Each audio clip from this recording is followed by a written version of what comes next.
Welcome to the Action Item Podcast. Meet your hosts, Trevor Hunter and Leo Lopez. They dive into their personal experiences and client stories, discussing hurdles, struggles, and successes. And at the end of each show, you'll get a simple action item that you can put in play today to make a real impact on your business. What's going on, guys? This is Trevor with the Action Item Podcast. I have Leo here. Hi, everybody. And to start off with, why we created this. I've known Leo for a long time. We've worked together on many projects, and a couple weeks ago we were on the phone and having a deep down conversation, and I said to him, this really should be a podcast. So, that's what we're doing. Hey, listen, I got to say thank you again so much for this opportunity. I mean, this is really Trevor's brainchild, and so... But as co-host, as Trevor said, we've been working together for quite some time, and we work with a variety of different clients, different business types, and the one thing that we found in common in our conversations is we kind of do our rants, gripes about challenges in business and how we get around them, how we solve for each other, and we really bounce ideas off of each other. And as Trevor said, we finally said, you know what, this would actually make a good topic for people. So, to me, I'm really excited about being a part of this. At the end of the day, Trevor and I are very passionate about anything that we can do to help businesses and help entrepreneurs and the visionaries that are creating small business America. So I'm excited to be here. Same for me. I'll cut in for a second. We have a website. It's theactionitempodcast.com. There's a Q&A section or a question section. If you have a question for us, go to that website, and we'll cover those questions on not the next podcast, but the one after that. Anyways, what do you got for us, Leo? Yeah, sure. So, I think we could start. This is our inaugural episode, so it's really kind of just an opportunity to talk a little bit about ourselves and what we do. And I think we could very lightly touch on a few things, but mostly just to talk about, our experience in entrepreneurship, or corporate, and how our career lives have progressed. And so I think, I can really start us off by, Trevor, like, who are you? What do you do? And I think that's a good starting point. Okay. I started a marketing company by happenstance kind of 24 years ago, 2002. No, 22 years ago. And I say by happenstance because I was essentially forced into it.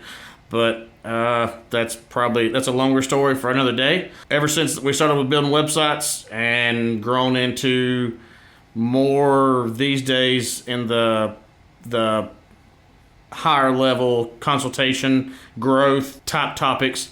Had a conversation with a client earlier today about he runs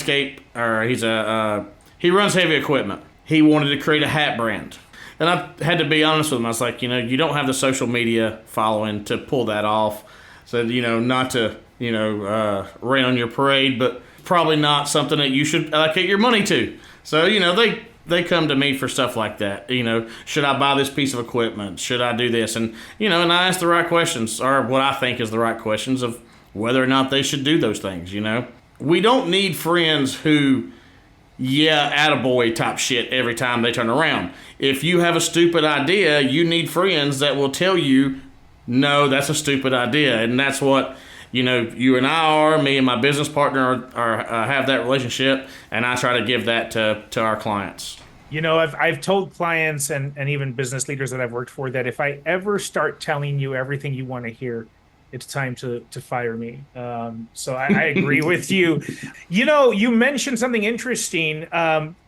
Tell us a little bit more about your entrepreneurial journey. Like it sounds to me like you mentioned how you were forced into this entrepreneurial journey. Tell us a little bit more about that.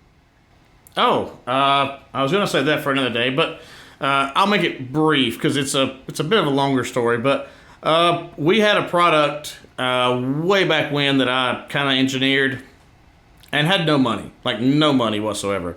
Paid a company out of Ohio $6,000 to build a website, and this was in 2001-ish, 2000, and they vanished. Took our $6,000, and we never saw a website. We never heard from them again, and I didn't have any more money. to pay to another company to do it, so I had to learn to build a website. And the product was a stupid product. It was a good product, but it was a stupid marketing concept. And that flopped hugely. But I learned to build a website. I found out that I was actually building websites for friends and family and so forth. And that was a pretty decent revenue stream. And basically, as clients would call and go, can you do t-shirts or can you do hats? I would be like, yes, I can. And I would buy a piece of machinery, put it in a building, and I would start doing that thing for them. And fast forward 20 years later, we have everything that we have now under a bunch of roofs, and it is what it is. Kind of a different path than you, because you kind of came out into the industry that you intentionally went into the industry that you went into, correct? Yeah, so I did go into it, but this isn't kind of like, I think so let me just introduce myself briefly. So I'm Leo Lopez. I'm co-founder and CEO of a company called Caltastic, and I provide consulting, technology, AI, and outsourced services to startups and small to medium-sized businesses. And that's really the exclusive client demographic that we work with. And so, nobody goes to high school and says, I want to be a contact center director, or I want to be a VP of call center. I think it was the furthest thing from my mind. But I actually really didn't start my entrepreneurial journey until later in life, much later in life. When we think of entrepreneurship, we think of, young folks, early 20s, even some teens that are starting their own company, starting their own businesses. We have the 30 under 30 Forbes, 40 under 40. So, and I think I started my entrepreneurial journey way out of those. But I, right out of high school, I got my first job, and it was at an answering service. And so, being the call center fossil that I am, we're talking about the days of, black and green terminals and paging doctors on pagers. This is 1994 now. So if anybody remembers, history from then, this is really before mobile phones didn't look like you were calling in an airstrike. And so, this is all pagers and cross-connecting people. And that was my first job. And so, taking messages from patients, answering on behalf of the office. Throughout my career, I started working in a variety of different types of call centers. I got my first leadership big break at a company called Earthlink that was back then was independent internet out of Pasadena, California. Earthlink? Yes, Earthlink, actually, who is still around. Yeah. Yeah, I'm familiar. Back then for the internet, it was really you either connected via AOL, which is pretty much the vast majority, or the more technical savvier folks knew how to connect without AOL. And so internet was kind of touted itself, Earthlink, I should say, touted itself as the first ISP that was independent, right? Like you go straight to the internet, not AOL's bubble, which they really did have of their own content before you actually went to the internet. So, that was very exciting. This is in the early days of broadband. And, throughout the years, I've been in a variety of different call center leadership roles, sales, service, support, technical, startups, hyper growth companies.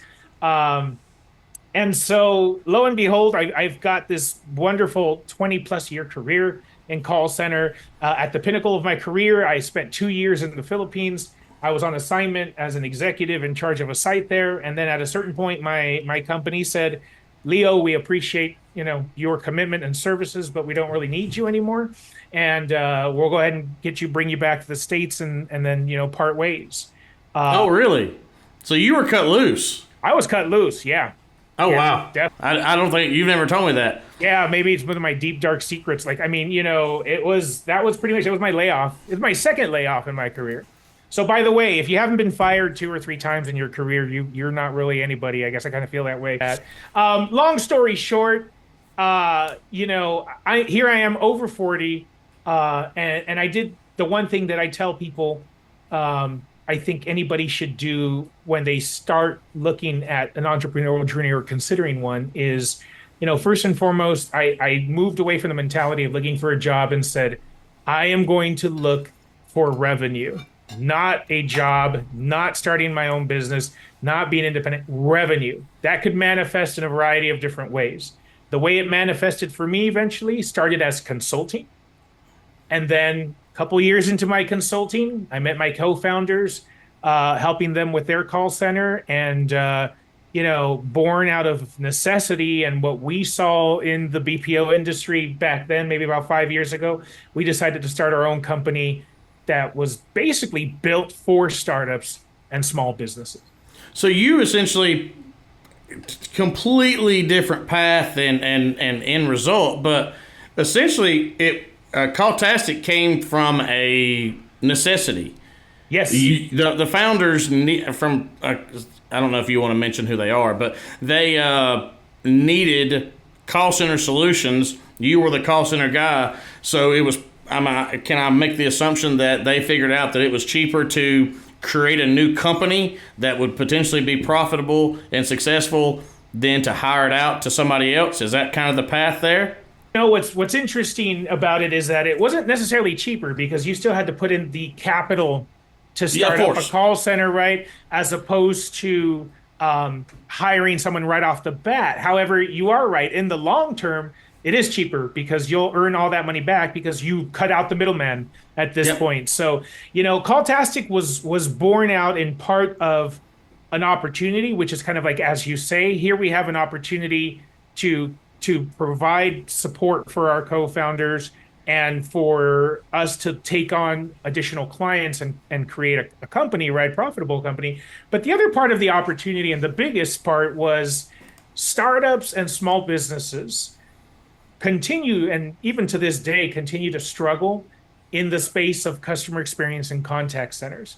A lot of the outsourcers out there that provide services, if you're small scale, they don't even want to talk to you. And so oftentimes we see people doing any combination of DIY or consulting and either outsourcing or building their own call center, which is extremely expensive to do out of the US. And so yeah, I was born out of necessity and born out of opportunity. And that's really, and so you're right. My experience has out of my 30 years of experience, 5 have been entrepreneurial, 25 have been corporate, working with somebody else, as you said. See, now that's vastly different. My business partner, Mike, he's the same as you. He didn't come on to the company until, hold on. Okay, sorry. He actually just sent me a message. He started out at Facebook and worked there basically for a long, long time, and as an engineer. And he didn't join me until I think 19. So he has the corporate world, and then like with our in-source project, where some of that path is going to take us down to where we're in the corporate world. And while we're a decent sized company as a marketing company, we're still small. Like, we have a small staff, we have a small team, whatever you want to call that. But he's very, but we'll just say he's not so much on board with in-source going to a major corporate level because he lived in that world and he doesn't care for it per se.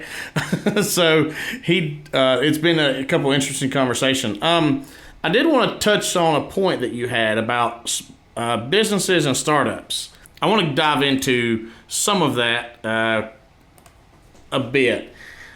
What's the biggest hurdle you see with a small business, or just period? It doesn't have to be small, but when somebody establishes, we're going to start a business, what failure point do you deal with more often than anything? Yeah, sure.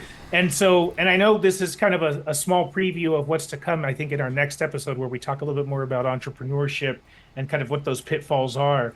But if I had to put my finger on the biggest, and this is probably going to be an unpopular opinion, but pick up a mirror and look at it.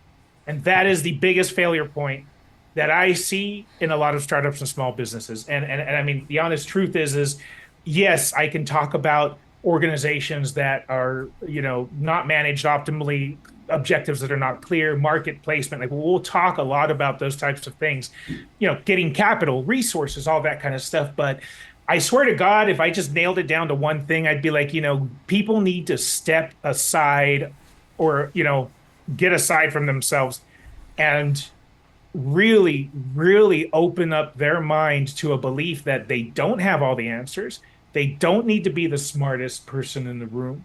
So there's obviously a certain level of humility. And so what I think happens is when people start off their entrepreneurial journey, they either may have the wrong motivations, or they may either see this as kind of a bragging rights, or like it's glorified oftentimes. So, in movies, TVs, and all over the internet. So maybe they see it as an easy way to make money, right? And so again, I think it's really, what your business becomes, what your brand becomes, especially in the beginning, has so much to do with who you are as an individual. And if you're an individual who does not have a lot of business experience, or has a huge ego and won't step outside of your own shadow, you are really dooming your company to failure, because what is a company except the people?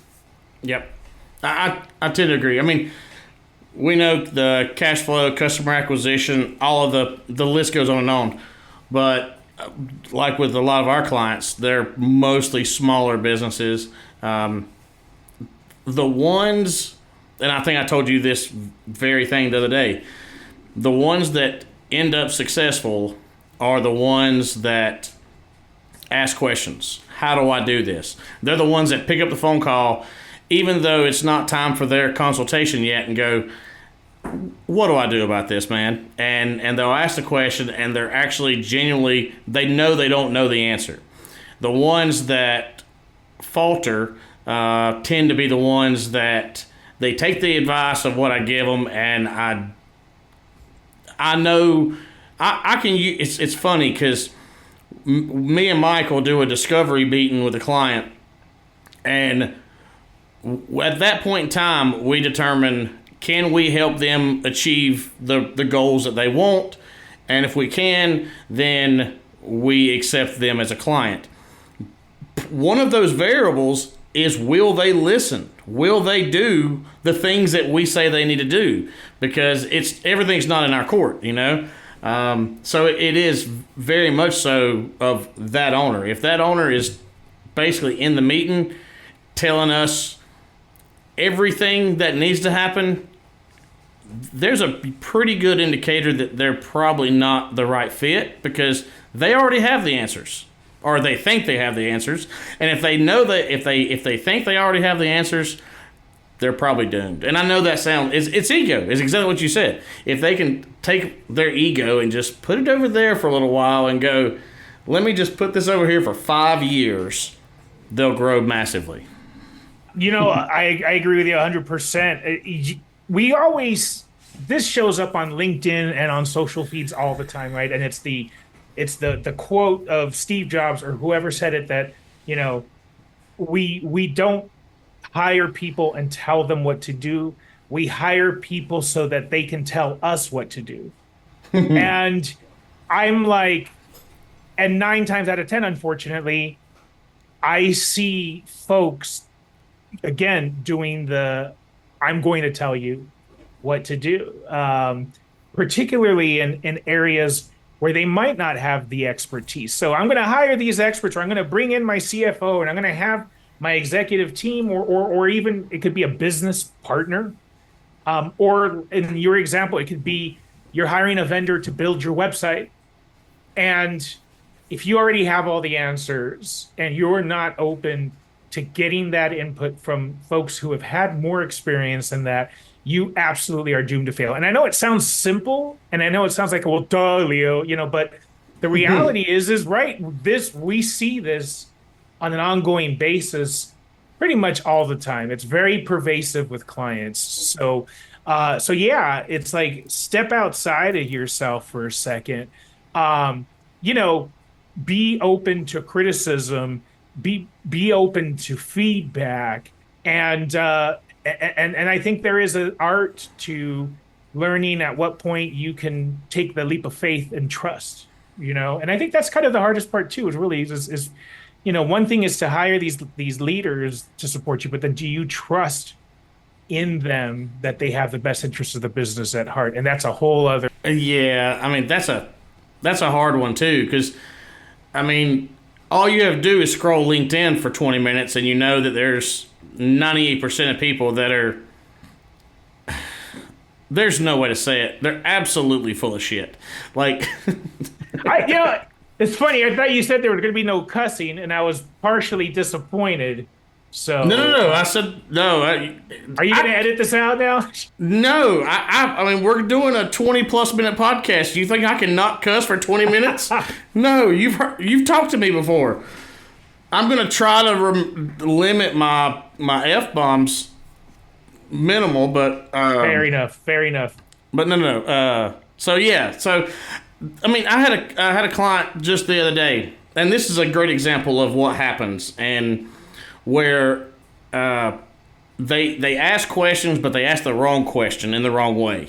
And if a lot of people in our position are doers and revenue centric, and they're just going to do what's on the agenda. Like, they're not going to necessarily fight back, so to speak.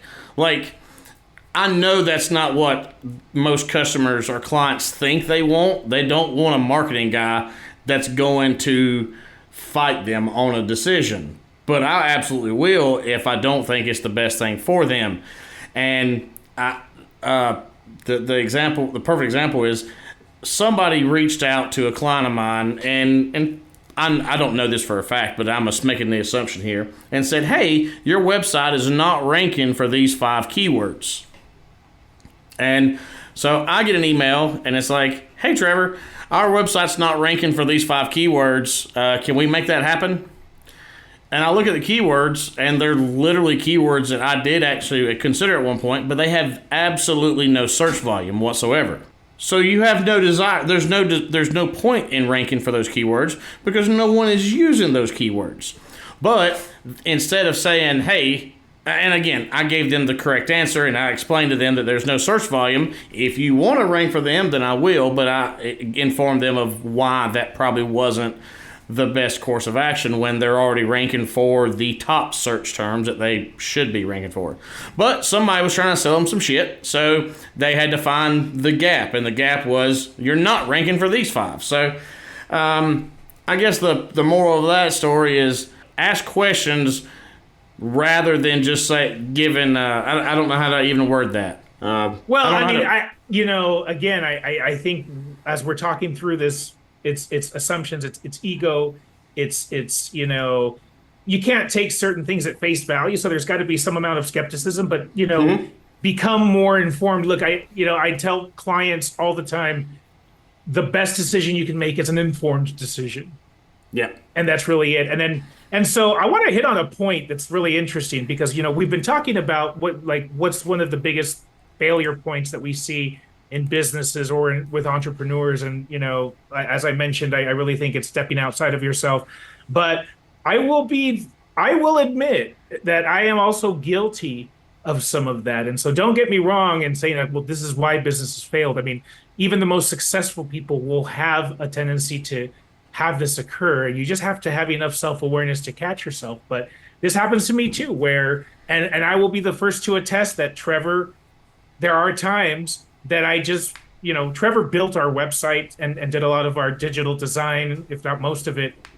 And I just want to, strangle this guy and say, just do what the fuck I want you to do, man. Like, it's like, variety. So I think, Trevor, you're the epitome of, you're definitely not the yes man.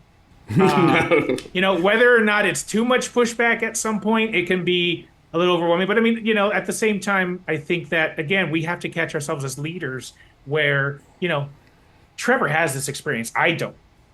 I couldn't build a website to save my own life. Obviously, if not, I would have done it myself, right? So, I mean, anything beyond the what's it called? GoDaddy Builder or oh god, like yeah, Wix or any number of website creation tools that are out there. So I guess a real website. So So yeah, I mean, it's funny to say, but I guess we could kind of summarize by saying sometimes the biggest challenge that we see as the root of issues with our clients is the entrepreneur themselves. Right? Ow! Sorry. Easy there, buddy. I just got attacked by a kitten. Ah, I will cut that out. I'm sorry. you should not. Hey, go ahead. Liz, will you get the kitten? Seriously?